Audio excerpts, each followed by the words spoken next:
Dear student, already we have learned lesson 5. First example 1.1 to 5.6. Sorry, 5.1 to 5.6 already we have learned. Now we are going to see example 5.7. Show that the points A of A oda point -4, -3, B oda points 3, 1, C points 3, 6 and D points -4, 2 taken in that order from the vertices of the parallelogram. So we know the parallelogram opposite sides are equal. So by here A, B, C, D. அப்போ AB ஓட டிஸ்டன்ஸும் CD ஓட டிஸ்டன்ஸும் நமக்கு ஈக்குவலாக இருக்கணும். So 4 vertices என்னென்னா A, B, C, D. Using distance formula use பண்ணி நம்ம AB ஓட டிஸ்டன்ஸும் CD ஓட டிஸ்டன்ஸும் நம்ம ஈக்குவல் வர்ற மாதிரி நம்ம ஃபைண்ட் பண்ணணும். ஆஃப்டர் இதுவும் ஆப்போசிட் சைடு தானே. அப்போ BCக்கு ஆப்போசிட் சைடு AD, ABக்கு ஆப்போசிட் CDனா அப்போ ADக்கு opposite BC. So first we find AB. அப்போ distance formula D is equal to square root of x2 minus x1 the whole square plus y2 minus y1 whole square. First ஏக்கும் பிக்கும் நான் distance கண்டுபிடிக்கிறனால ஏவோட points பியோட points தான். அப்போ AB is equal to square root of x2 இது வந்து x1 y1 this x2 y2. அப்போ x2 என்னவா இருக்குங்க 3. அப்போ 3 மைனஸ் x1 மைனஸ் ஆல்ரெடி இங்கே ஒரு மைனஸ் இருக்கனால ப்ளஸ் 4ன்னு போட்டிருக்கேன். ஆக்சுவலாக எப்படி வரும் அப்படின்னா 3 square root of 3 minus of, ஏன்னா இது வந்து என்னது ஃபார்முலாவில் உள்ள மைனஸ், x1 வந்து என்ன கொடுத்துருக்காங்க -4. அப்போ -4 அப்போ minus into minus plus 4 the whole square plus plus y2 where is y2 here 1 minus already இங்கே ஒரு மைனஸ் இருக்கனால மைனஸ் இன்டு மைனஸ் ப்ளஸ். அப்போ 1 + 3 ஹோல் ஸ்கொயர் 3 + 7 3 + 4 7. அப்போ 7 ஸ்கொயர் பண்ணால் 49. 1 + 3 4 squared means 16. So 49 + 16 65. So இது வந்து not perfect square, அதனால இது அப்படியே நம்ம வச்சுக்குவோம். அப்போ AB is equal to square root of 65. Then BC find the distance formula using the distance formula. Okay, BC is equal to square root of same method அதே formula தான்டா x2 minus. அப்போ first one x1 னா second one y1. Here x2 னா இது y2. அப்போ x2 minus x1 அப்போ 3 minus 3 whole square. y2 minus y1 6 minus 1 the whole square. அப்போ 3 minus 3 0 square plus 6 minus 1 5 square. So அப்போ 0 square 0 தான் வரும். 5 square means 25. ஸோ 25ங்கிறது ஸ்கொயர் ரூட் எடுத்தோம்னா 5. அப்போ BCயோட வேல்யூ 5. ஸோ நெக்ஸ்ட்டு Cக்கும் Dக்கும் அதே மாதிரி ஃபைன் பண்ணிக்கோங்கடா. ஸோ Cக்கும் Dக்கும் ஃபைன் பண்ணிக்கோங்க. Next A and D. So பாருங்கள் லாஸ்ட்டில் பாருங்கள் ABயோட வேல்யூ CD ஓட வேல்யூ என்னடா கிடைச்சிருக்கு square root of 65. So same way BC ஓட வேல்யூ AD ஓட வேல்யூ பாருங்க சேம் 5 கிடைச்சிருக்கா. அப்போ AB அண்ட் CD என்னது opposite sides are equal. So C பாருங்க AB அண்ட் CD இது ரெண்டு ஆப்போசிட் சைட், BCக்கு ஆப்போசிட் AD.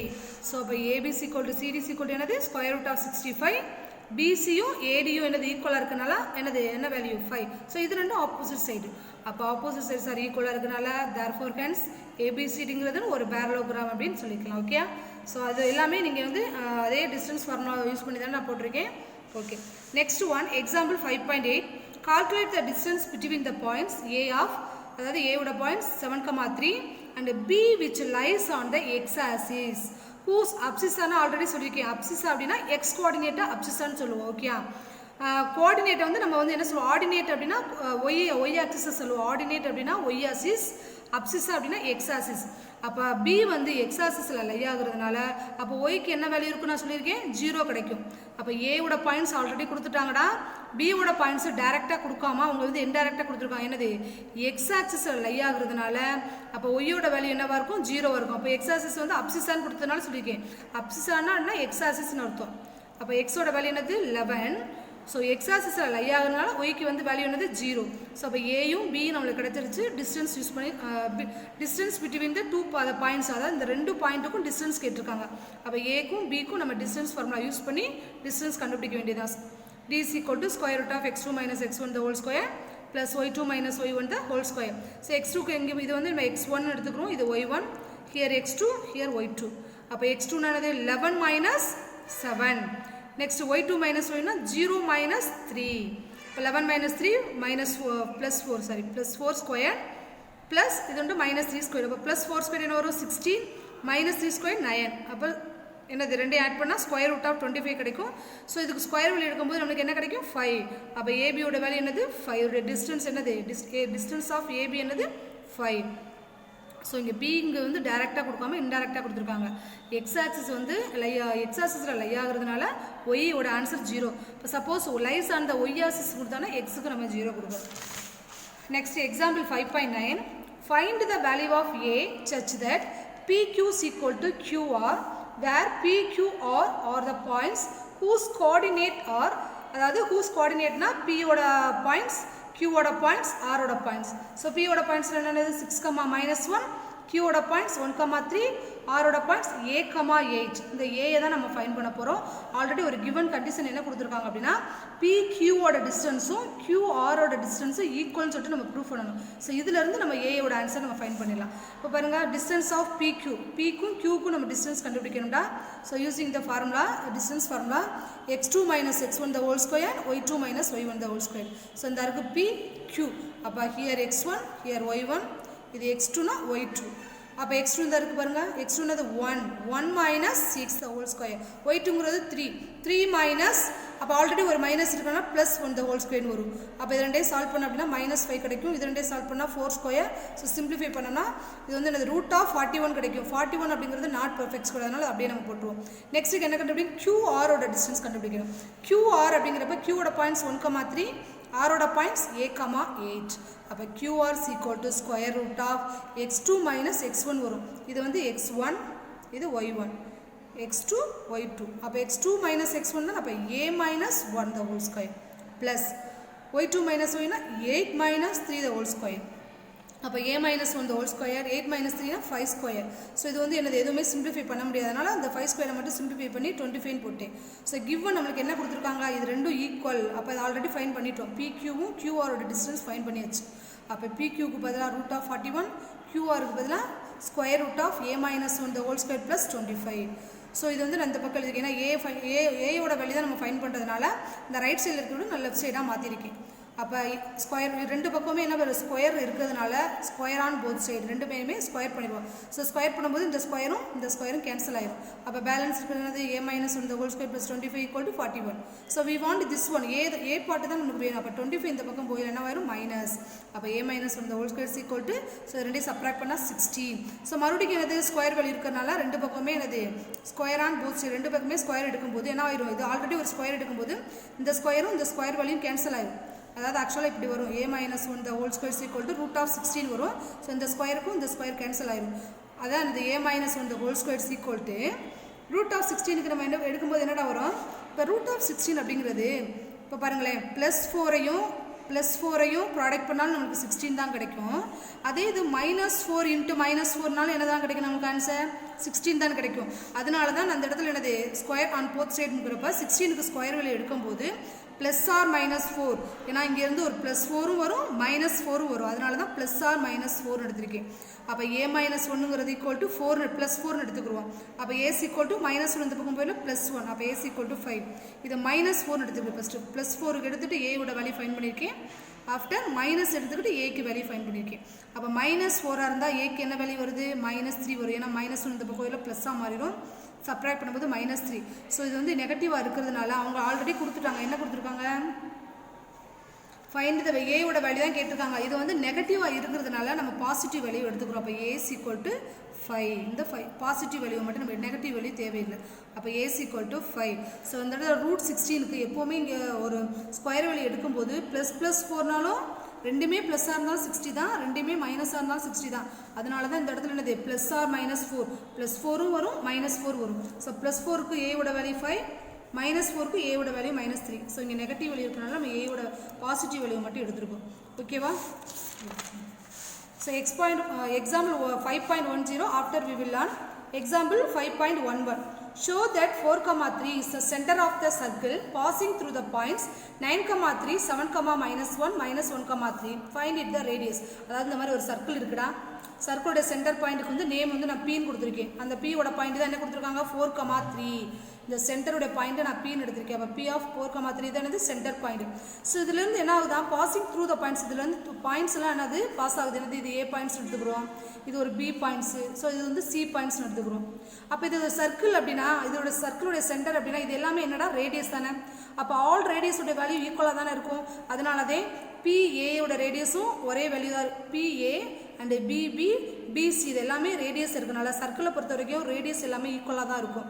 அதனால தான் என்னது பிஏ பிபி பிசி எல்லாமே ஈக்குவலாக இருக்கும் நான் எழுதியிருக்கேன். அப்படின்னா என்னது இதோட டிஸ்டன்ஸ் ஃபைன் பண்ணணும், பிபிக்கு டிஸ்டன்ஸ் ஃபைன் பண்ணணும், பிசிக்கும் டிஸ்டன்ஸ் ஃபைன் பண்ணணும். ஸோ எல்லாத்துக்குமே டிஸ்டன்ஸ் ஃபைன் பண்ணும்போது எல்லாத்துக்குமே ஆன்சர் எப்படி வரணும் சேமாக வந்துச்சு அப்படின்னா அது நம்ம ரேடியஸ் ஏதாவது பிஏவோட வேல்யூ எடுத்துக்கலாம், இல்லைனா பிபியோட வேல்யூ, ஏன்னா எல்லாமே ரேடியஸ் தான். ஸோ ரேடியஸ் தான் கேட்டிருக்காங்க. அப்போ பிஏவோட வேல்யூ எழுதினாலும் சரி, பிபியோட வேல்யூ எழுதினாலும் சரி, பிசி. ஸோ இது மூணுமே ஃபஸ்ட்டு கண்டுபிடிக்கணும். டிஸ்டன்ஸ் கண்டுபிடிச்சி நம்ம ரேடியஸ் எழுதுவோம்.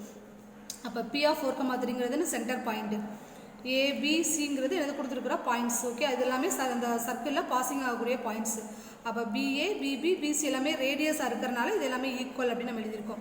Using distance formula D is equal to square root of x2 minus x1 the whole square plus y2 minus y1 the whole square. First நான் பிக்கும் ஏக்கும் ஃபைன் பண்ணுறதுனால பியோட பாயிண்ட்ஸும் ஏயோட பாயிண்ட்ஸ் எழுதியிருக்கேன். அப்போ PA is equal to square root of இது x1 y1 x2 y2. அப்போ x2 minus x1 அப்போ 9 minus 4 the whole square. y2 minus y1 னா 3 minus 3 the whole square. அப்போ ரெண்டையும் சால்வ் பண்ணால் 5 ஸ்கொயர் கிடைக்கும். இங்கே 0 வரும். ஸோ ஸ்கொயர் ரூட் ஆஃப் 25 5 கிடைக்கும். இங்கே பிக்கும் பிக்கும் கண்டுபிடிக்கணும். ஸோ இந்த இருக்கு பி, இந்த இருக்கு பி பாயிண்ட்ஸ். அப்போ இது x1 y1, இது x1 y1 x2 y2. அப்போ PB is equal to square root of இது x2 minus x1 அப்போ என்னது 7 minus 4, y2 minusனா -1 -3. அப்போ சால்வ் பண்ணால் 3 வரும். இதை சால்வ் பண்ணால் -4 ஸ்கொயர் வரும். 3 ஸ்கொயர் 9 -4 ஸ்கொயர் பண்ணால் 16. ஸோ சால்வ் பண்ணால் 25 ஸ்கொயர் ரூட் எடுத்தோம்னா 5. ஸோ சேம் வே பிசிக்கும் அதே மாதிரி டிஸ்டன்ஸ் ஃபைன் பண்ணுங்க. ஆன்சர் 5 தான் கிடைக்கும். அப்போ பிஏ பாரு, பிஏவோட ஆன்சரும் 5 தான், பிபியோட டிஸ்டன்ஸும் 5 தான், பிசியோட டிஸ்டன்ஸும் 5. ஸோ இது எல்லாமே என்னது ரேடியஸ் தானடா. அப்போ எதை வேணாலும் நீங்கள் எழுதுங்க. அப்போ ரேடியஸ் ஈக்குவல் டு பிஏ, பிஏன்னு எடுத்துக்கலாம், அல்லது இந்த இடத்துல பிபி அதுவும் ரேடியஸ் தான், அல்லது பிசி. ஸோ எது வேணாலும் நீங்கள் எழுதிக்கலாம். அப்போ ரேடியஸ் ஈக்குவல் டு 5 அப்படின்னு நினச்சி ஃபினிஷ் பண்ணிக்கலாம். Okay student, thank you. டே student, next example 5.10. Let a of a points 2,2, p points 8, -4 be two given points in a plane. If a point p lies on the x-axis, x-axis means positive side mattum, and divides ab in the ratio 1:2. The ab ங்கிற points எப்படி divide ஆகுதான் 1:2ல divide ஆகுதான். So find the coordinates of P, அதாவது பியோட coordinates என்னன்னு கேட்டிருக்காங்க. கோஆர்டினேட்ஸ்னா என்னது பியோட வேல்யூ, அதாவது எக்ஸ் ஆக்சிஸ் ஒய் ஆக்சிஸோட வேல்யூன்னு கேட்டிருக்காங்க. ஸோ இது வந்து என்னது பிங்கிற பாயிண்ட்டு எக்ஸ் ஆக்சிஸில் லை ஆகுறதுனால அப்போ நம்ம ஒய்யோட வேல்யூ என்னவாக வரும் 0ன்னு எடுத்துக்கணும். So P lies on the X axis. அப்போ பியோட கோஆர்டினேட்ஸ் எப்படி வரும் x,0 அப்படின்னா எடுத்துக்கணும். ஒய்யா ஏன்னா எக்ஸ் வேல்யூ தான் நம்ம ஃபைன் பண்ண போகிறோம். அப்போ எக்ஸில் லை ஆகுறதுனால ஒய்யோட வேல்யூ 0. ஸோ ஏயோட பாயிண்ட்ஸு 2,2, பியோட பாயிண்ட்ஸ் 8, -4. பிங்கிற பாயிண்ட்ஸு எக்ஸ் ஆக்சிஸ் லை ஆகுறதுனால நம்ம ஒய் ஆக்சிஸை 0வாகவும் எக்ஸோட வேல்யூ நமக்கு தெரியாதனால நம்ம எக்ஸ்ன்னு எடுத்துக்கிறோம். இப்போ நான் இந்த பாயிண்ட்ஸ் நான் கிராஃபில் போடுறேன் பாருங்கள். ஸோ இது எக்ஸ் ஆக்சிஸ், இது ஒய் ஆக்சிஸ். இப்போ ஃபஸ்ட்டு ஏயோட பாயிண்ட்ஸ் என்னடா இருக்குது 2,2 இந்த இருக்குது 2,2. இது ஏயோட பாயிண்ட்ஸு 2,2. பியோட பாயிண்ட்ஸ் என்னது 8, -4 இந்த இருக்குது 8, -4. இப்போ என்னவாகுதான் if a point P lies on the X axis, பிங்கிற பாயிண்ட் எங்கே லை ஆகுதான் எக்ஸ் ஆக்சிஸில் லை ஆகுது. பாருங்களேன் இது எந்த இடத்துலடா உங்களுக்கு அப்படியே லை ஆகுது பாருங்கள். இங்கே இந்த பாயிண்ட்டு எதில் இன்டர்செக்ட் ஆக போகுது, எந்த பாயிண்ட்டில் இந்த 4ங்கிற பாயிண்ட். இங்கேயே நம்மளுக்கு ஆன்சர் ஃபினிஷ் பண்ணியாச்சு. அப்போ ஆன்சர் என்ன தான் வரும், இங்கே 4னா என்னது 4,0 தானடா வரும். இங்கே 4 இருக்குன்னா 4,0, 5னா 5,0. இப்போ ஆன்சர் இங்கேயே நமக்கு கிடச்சிருச்சு. எக்ஸோட வேல்யூ 4 நம்ம ஃபைன் பண்ணியாச்சு. ஸோ இருந்தாலும் நம்ம என்னது ஸோ டெஃபினேஷன் படி நம்ம எழுதணும். ஓகே, இப்போ இது வந்து நம்ம ஏ பாயிண்ட், இது பிங்கிற பாயிண்ட் நம்ம எடுத்துக்கிறோம். இந்த ஏ அண்ட் பி பாயிண்டில் எது லை ஆகுதான் இந்த 4 பிங்கிற பாயிண்ட் லை ஆகுதான். எப்படி லை ஆகுதான் 1:2. இது 1னா இது 2. அப்போ எப்படி வரும் ஏபியோட டிஸ்டன்ஸும் பியோட டிஸ்டன்ஸோட ரேஷியோ தான் 1:2ன்னு கொடுத்துருக்காங்க அவங்க. ஸோ ஏபி டிவைட்ஸ் ஏபி, இந்த ஏபிங்கிறது எப்படி டிவைட் ஆகுதான் 1:2ல டிவைட் ஆகுது. அப்படி டிவைட் ஆகும்போது அந்த பி வந்து எந்த பாயிண்ட்டில் நம்மளுக்கு எக்ஸ் ஆக்சிஸ் எதில் கிடைக்குது அப்படின்னு கேட்டிருக்காங்க. இப்போ பாருங்கள் ஏபி அண்ட் பியோட பாயிண்ட்ஸ் x,0ன்னு கொடுத்தாச்சு. Using the distance formula. Square root of x2 minus x1 the whole square plus y2 minus y1 the whole square. First நம்ம என்னது கண்டுபிடிக்கணும், ஏபியோட டிஸ்டன்ஸ் கண்டுபிடிக்கணும், ஏக்கும் பிக்கும் டிஸ்டன்ஸ் கண்டுபிடிக்கணும். நெக்ஸ்ட்டு பிக்கும் அதாவது பிக்கும் பிக்கும் கண்டுபிடிக்கணும் டிஸ்டன்ஸ். பாருங்கள் first AB square root of என்னது x2 மைனஸ் x1 தானடா. அப்போ ஏ இந்த இருக்குது பாருங்கள், ஏ இந்த இருக்குது, பி இந்த இருக்குது. அப்போ இது x1னா இது என்னது y1, இது x2னா இது y2. அப்போ x2ஓட வேல்யூ எக்ஸ்ன்னு தான் வரும், x1ஓட வேல்யூ 2, அதனால தான் x minus 2 the whole square plus y2ங்கிறது என்னது இங்கே 0. அப்போ y2 மைனஸ் 2ங்கிறது என்ன இந்த இருக்குது 2 square. So x minus 2 square. அப்போ a minus b the whole square மாதிரி எழுதிக்கலாமா, இது பாரு a minus b the whole square. a minus b the whole square formula நம்மளுக்கு தெரியும், a square plus minus 2ab plus b square நம்மளுக்கு தெரியும். அப்போ ஏக்கு பதிலாக எக்ஸும் பிக்கு பதிலாக 2 சப்ஸ்டியூட் பண்ணினா உங்களுக்கு இது கிடைக்கும், இது ஃபுல்லாக கிடைக்கும். இந்த ஃபார்முலாவில் அப்ளை பண்ணி இது ஃபுல்லாக கிடைக்கும். இப்போ மைனஸ் 2 ஸ்கொயர் கிடைக்கும், மைனஸ் 2 ஸ்கொயர் சிம்பிளிஃபை பண்ணால் 4 கிடைக்கும். அப்போ எக்ஸ் ஸ்கொயர் மைனஸ் 4, 4 ப்ளஸ் 4 8ன்னு கிடச்சிடும். ஓகே, ஸோ இது வந்து a minus B the whole square எழுதணும்டா, இது சிம்பிளிஃபை பண்ணால் இது கிடைக்கும். இது ஆல்ரெடி இருக்கக்கூடிய மைனஸ் 2 ஸ்கொயர், மைனஸ் 2 ஸ்கொயர்னா ப்ளஸ் 4. ஸோ ஆஃப்டர் என்னது x square minus 4x, 4 plus 4 8. இப்போ நெக்ஸ்ட்டு இந்த பிக்கும் பிக்கும் கண்டுபிடிக்கணும். அப்போ ஸ்கொயர் ரூட் ஆஃப் இது வந்து என்னது, இப்போ இதை x1 ஆகும், இதை y1 எடுத்துக்கணும். இப்போ இது ரெண்டையும் நம்ம எடுத்துக்கணும். அப்போ square root of x2 minus x1 whole square y2 minus y1 தான் இருக்குது, x1 y1 x2 y2. So பிக்கும் பிக்கும் கண்டுபிடிக்கணும். அப்போ இது வந்து என்னது, இதுவும் அதே மாதிரி a minus B the whole square. அப்போ a square minus 2ab plus b square. ஏக்கு பதிலாக எக்ஸ் ஆகும், பிக்கு பதிலாக 8 எடுத்துட்டிங்கன்னா இந்த இது வரும். இப்போ இங்கே 4 ஸ்கொயர், 4 ஸ்கொயர்னா 16 square root of X square minus 16x. So இது ரெண்டையும் ஆட் பண்ணால் 80 கிடைக்கும். ஓகே, இப்போ கிவன் நம்மளுக்கு என்ன கொடுத்துருக்காங்க அப்படின்னா, இதோட ரேஷியோ வந்து கொடுத்துருக்காங்க, ஏபியை டிவைட் பண்ணக்கூடிய அந்த பிங்கிறது என்ன ரேஷியோவில் இருக்கா, 1:2. அப்போ எப்படி எழுதலாம், AB is to PB equal to 1:2 அப்படின்னு எழுதலாமா. ஏன்னா இது ரெண்டும் பாருங்கள், இது ரெண்டும் 1:2ன்னு கொடுத்துருக்காங்க. அப்போ இதனுடைய டிஸ்டன்ஸும் இதனுடைய டிஸ்டன்ஸ் எப்படி இருக்கா, 1:2ல் இருக்கா. ஸோ அதனால தான் ABC is to BBC equal to 1:2. அப்போ இது ரேஷியோவில் இருக்கும்போது நம்ம ஃப்ராக்ஷன் எழுதிக்கலாமா. இப்போ கிராஸ் மல்டிபிகேஷன் அடுத்தது பண்ணிக்கலாமா, ஈக்குவலாக இருக்கும்போது கிராஸ் மல்டிபிகேஷன் பண்ணிக்கலாம். அப்போ 2 into ABC equal to BB. So 2 into ஏபியோட வேல்யூ ஆல்ரெடி ஃபைன் பண்ணி வச்சுருக்கோம், square root of X square minus 4x plus 8. Next பிபியோட வேல்யூ இந்த இருக்குது. இப்போ ரெண்டு பக்கமே பாருங்களேன் ஸ்கொயர் வேல்யூ இருக்கனால, so square on both side ரெண்டு பக்கமே நம்ம ஸ்கொயர் எடுக்கிறோம். ஸ்கொயர் எடுக்கும்போது அந்த ஸ்கொயரும் கேன்சல் ஆயிரும். அப்போ பேலன்ஸ் இருக்கிற அந்த ரூட்டுக்குள்ளே இருக்கக்கூடிய வேல்யூ மட்டும்தான் நமக்கு கிடைக்கும். X square minus 4x plus 8, இங்கே X square minus 16x plus 8. இப்போ 4 உள்ளே மல்டிப்ளை பண்ணுவோம். இப்போ 4x square minus 16, 4 minus 4 minus 16x, அப்புறம் 4 8 பண்ணால் 32. அதே மாதிரி இங்கே இந்த ரைட் சைடில் இருக்கக்கூடியதெல்லாம் லெஃப்ட் சைடில் கொண்டு வந்து ஈக்குவல் டு 0 நம்ம போட்டுக்கலாம். அப்போ இங்கே ப்ளஸ்ஸாக இருக்கிறதெல்லாம் மைனஸாக மாறும், மைனஸாக இருக்கிறதெல்லாம் ப்ளஸ்ஸாக மாறும். அப்போ எக்ஸ் ஸ்கொயர் இந்த பக்கம் வரையில மைனஸாக மாறும், மைனஸ் வந்து ப்ளஸ்ஸாக மாறும், இங்கே ப்ளஸ் இருக்கிறது மைனஸாக மாறும். இங்கே 4x ஸ்கொயர் இருக்குது, இங்கே ஒரு எக்ஸ் ஸ்கொயர் இருக்குது. அப்போ 4x ஸ்கொயர்லேருந்து ஒரு எக்ஸ் ஸ்கொயரை மைனஸ் பண்ணாலும் 3x ஸ்கொயர். இங்கே மைனஸ் 16xையும் ப்ளஸ் 16xையும் கேன்சல் பண்ணால் 0 நம்ம கேன்சல் பண்ணிக்கலாம். ஏன்னா இது ப்ளஸில் இருக்குது, மைனஸ் கேன்சல் பண்ணிக்கலாம். இங்கே 32 இருக்குது, இங்கே மைனஸ் 8 இருக்குது, சப்ராக்ட் பண்ணால் மைனஸ் 48. அப்போ 3x ஸ்கொயர் மைனஸ் 48 இந்த பக்கம் போயிடலாம், ப்ளஸ் 48. அப்போ x square is equal to 48. இங்கே ப்ராடக்ட் இருக்கும்போது ரைட் சைடில் வரும்போது டிவைடாக மாறிடும். So 1 3s are 3, 16 3s are 18. அப்போ x square is equal to 16. அப்போ எக்ஸோட வேல்யூ என்ன வரும், ஸ்கொயர் ரூட் ஆஃப் 16 கிடைக்கும். ஆல்ரெடி சொல்லியிருக்கேன், ரூட் 16க்கு நம்ம ஸ்கொயர் வேல்யூ எடுக்கும்போது ப்ளஸ் ஆர் மைனஸ் 4 கிடைக்கும், ப்ளஸ் 4 கிடைக்கும், மைனஸ் 4 கிடைக்கும். ஆனால் எக்ஸுக்கு வேல்யூ என்ன கொடுத்துருக்காங்க, P lies on the positive சைடில் தான் லையான்னு கொடுத்துருக்காங்க. அதனால தான் நம்ம ப்ளஸ் 4 எடுத்துக்கணும். அப்போ கோஆர்டினேட்ஸ் ஆஃப் பி ஆல்ரெடி என்ன கண்டுபிடிச்சிருக்கோம், x, 0. எக்ஸோட வேல்யூ ஃபைன் பண்ணியாச்சா. அப்போ எக்ஸுக்கு பதிலாக 4. அது நம்ம பியோட கோஆர்டினேட்ஸ் என்ன ஒரு 4, 0. அதை தான் நம்ம ஆல்ரெடி இங்கே ஃபைன் பண்ணி வச்சுருக்கோம். பாரு கிராஃபில் போட்டிங்க அப்படின்னா டேரெக்டாக உங்களுக்கு ஆன்சர் கிடச்சிரும். ஏவோட பாயிண்ட்ஸ் 2, 2ஐயும் 8, -4ஐயும் நீங்கள் அப்ளை பண்ணிவிட்டு அதை அப்படியே ஜாயின் பண்ணிங்கன்னா உங்களுக்கு 4, 0ல் லை ஆயிடும். ஸோ இது 2 மார்க்கில் கேட்டாங்கன்னா இதை நீங்கள் கிராஃபில் போடலாம். ஓகே, ஸோ 5 மார்க்கில் கேட்கும்போது இதை நீங்கள் இப்படி தான் எழுதணும், டிஸ்டன்ஸ் கண்டுபிடிச்சி தான் எழுதணும். ஓகேவாடா, தேங்க்யூ ஸ்டூடெண்ட்.